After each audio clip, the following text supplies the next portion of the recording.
Israel, America और Iran के बीच युद्ध और बढ़ते सैन्य तनाव का असर अब पूरी दुनिया की तेल और गैस सप्लाई पर दिखने लगा है। स्ट्रेट ऑफ हॉर्मुज से गुजरने वाली तेल सप्लाई बाधित होने की खबरों के बाद अंतर्राष्ट्रीय बाजार में हलचल तेज हो गई है। ईरान पर अमेरिका और इजराइल के हवाई हमलों के बाद ईरान ने हॉर्मुज जलमार्ग से तेल टैंकरों की आवाजाही को बाधित कर दिया है। इसी रास्ते से भारत, चीन और जापान समेत कई देशों को तेल और गैस की सप्लाई होती है। हालांकि भारत सरकार का कहना है कि घरेलू उपभोक्ताओं को घबराने की ज़रूरत नहीं है और गैस की सप्लाई में कोई किल्लत नहीं होगी। लेकिन दूसरी तरफ बिहार समेत कई राज्यों में कमर्शियल गैस सिलेंडर की सप्लाई में बाधा आने की शिकायत भी सामने आ रही है। आखिर क्या है पूरा मामला, देखिए ये हमारी रिपोर्ट। मिडिल ईस्ट में बढ़ते तनाव ने दुनिया की ऊर्जा सप्लाई को लेकर नई चिंता खड़ी कर दी है। दुनिया के सबसे अहम तेल मार्गों में से एक स्ट्रेट ऑफ हॉर्मुज से गुजरने वाली तेल सप्लाई का संकट गहराने लगा है।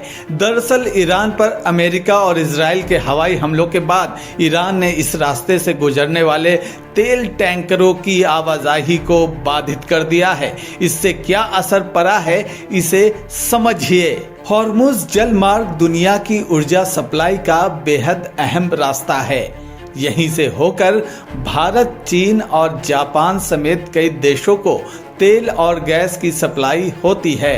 ऐसे में इस रास्ते पर तनाव बढ़ने से अंतर्राष्ट्रीय बाजार में तेल और गैस की कीमतों को लेकर चिंता बढ़ गई है। भारत में भी इस संकट की आहट सुनाई देने लगी है।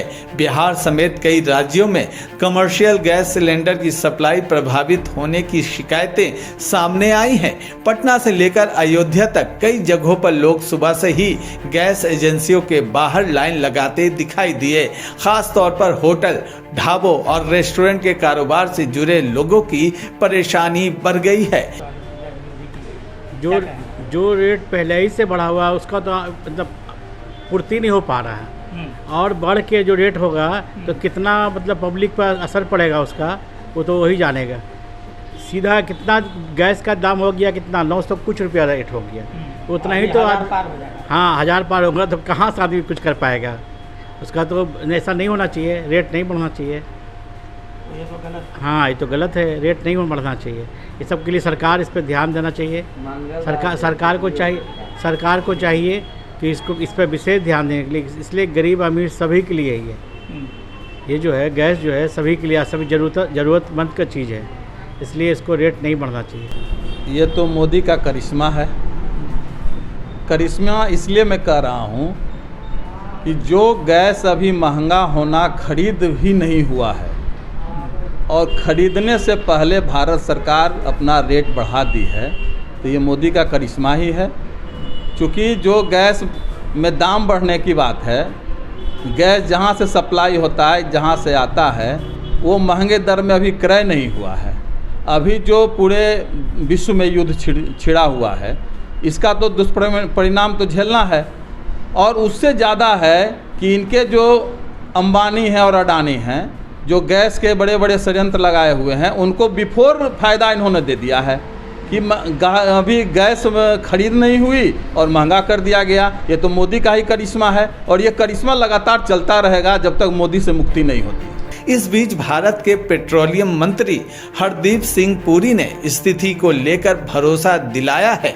उन्होंने सोशल मीडिया पर कहा कि भारत की ऊर्जा सप्लाई अलग अलग स्रोतों और रास्तों से जारी है और घरेलू उपभोक्ताओं के लिए गैस की कोई कमी नहीं होगी। मंत्री के मुताबिक घरेलू उपभोक्ताओं को सीएनजी और पीएनजी की 100% सप्लाई दी जा रही है, जबकि उद्योगों को 70 से 80% तक आपूर्ति जारी रहेगी।